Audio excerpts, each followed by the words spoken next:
لله رب العالمين والصلاة والسلام على رسوله الكريم اما بعد اعوذ باللہ من الشیطان الرجیم بسم اللہ الرحمن الرحیم جناب صدر مجلس معزز سامعین اور میرے ہم سفر ساتھیوں السلام علیکم ورحمۃ اللہ وبرکاتہ۔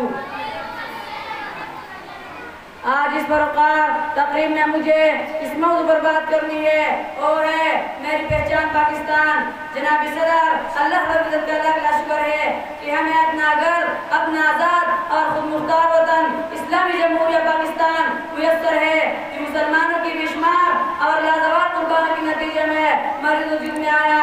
جناب صدر میری پہچان وہ پاکستان ہے جو لا الہ الا اللہ کے نظام کے لیے بنایا گیا تھا۔ میری پہچان وہ پاکستان ہے جس میں اقتدار اعلیٰ اللہ رب العالمین کو تسلیم کیا گیا ہے۔ میری پہچان وہ پاکستان ہے جس میں عدل و انصاف، امن و امان، اخوت اور یکجہتی کی بجا ہو۔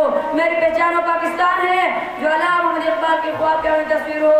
میری پہچان وہ پاکستان ہے جو قائد اعظم کی جدوجہد کے عملی پیغام ہو۔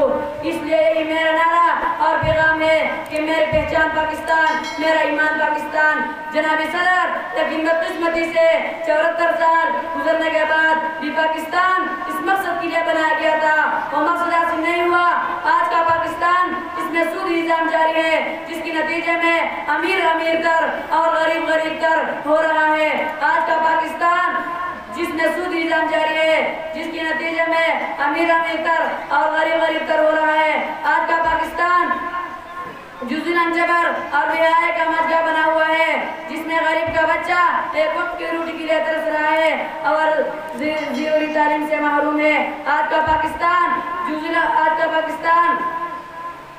جس میں غریب اپنے علاج کے لیے خود فروخت کرنے پر مجبور ہے۔ انہی حالات میں ہم نوجوان کا اعلان ہے کہ ہم انشاءاللہ قرآن و سنت کی تعلیم، سائنس اور ٹیکنالوجی کے ذریعے پاکستان سے اسلامی فلاحی مملکت، ترقی یافتہ پاکستان، اقبال اور قائد کی امنگوں کا ترجمان پاکستان بنائیں گے۔